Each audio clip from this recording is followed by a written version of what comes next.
Alors bonjour à tous. Aujourd'hui je vous fais un petit focus sur la ciboulette. Il n'y a pas grand chose à en dire, mais bon, j'en ai parlé un petit peu dans une de mes vidéos il n'y a pas longtemps, et je m'aperçois qu'il y a un plagiaire qui essaye de récupérer l'information pour s'inventer une compétence qu'il n'a pas.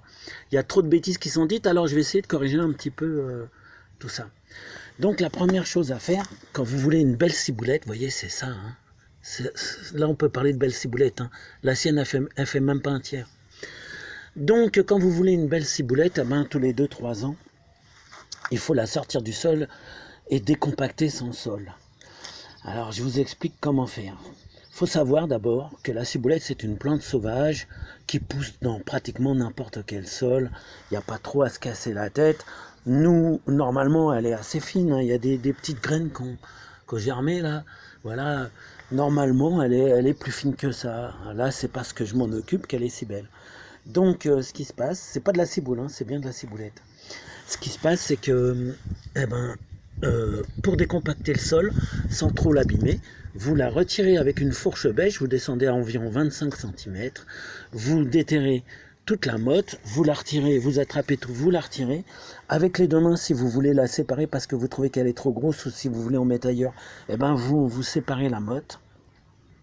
Ensuite, pour décompacter le sol où vous la plantez, vous le remuez toujours sur 25-30 cm de profondeur avec la fourche bêche que vous avez utilisée ou avec un plantoir, hein, ça n'a aucune importance. Et puis, il n'y a rien à ajouter, comme c'est une plante sauvage qui se contente de tous les sols. Franchement, il n'y a rien à ajouter. Moi, malgré tout, je mets 1 cm de fumier.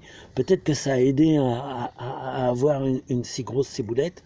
Mais bon, 1 cm de fumier en surface, sur la terre qui a été remuée, c'est largement suffisant. Il n'y a même pas besoin d'incorporer, hein. Ça se fera avec les arrosages.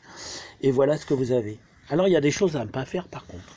Par exemple, ce qu'il ne faut pas faire, c'est couper pour récolter en hauteur. Parce que ça va se dessécher et ça ne va rien apporter. Vous aurez récolté moins, autant couper à 2 cm et là, ça repoussera bien. Ensuite, la deuxième chose à ne pas faire, c'est mettre du paillis. Hein. Que ce soit pour la ciboulette ou pour d'autres plantes, c'est la même chose. Le paillis, il sert à limiter l'évaporation. Et donc, vous imaginez bien que ce n'est pas en mars qu'on va mettre du paillis, on va dépenser de l'argent ou de la matière dont on n'a pas forcément trop, pour rien du tout, c'est ridicule.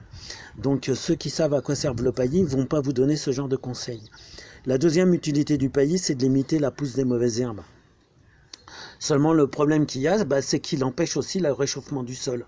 Donc en mars, il y a plein de raisons pour lesquelles on ne doit pas mettre de paillis. En fait, le paillis, normalement, il ne se met qu'en été. Voilà. Et puis, je pense que je vous ai tout dit. Hein. Et n'oubliez pas, que vous pouvez récupérer facilement des graines si vous avez envie d'en semer à la volée un peu partout. Dès que c'est en fleurs, vous récupérez les petites boules noires. Ça ressemble un peu à des graines de radis. Et vous en jetez partout. Vous allez voir que les 3/4 vont repartir. Il faudra bien sûr faire la différence avec tout ce qui est herbe ou mauvaise herbe. Allez, à bientôt.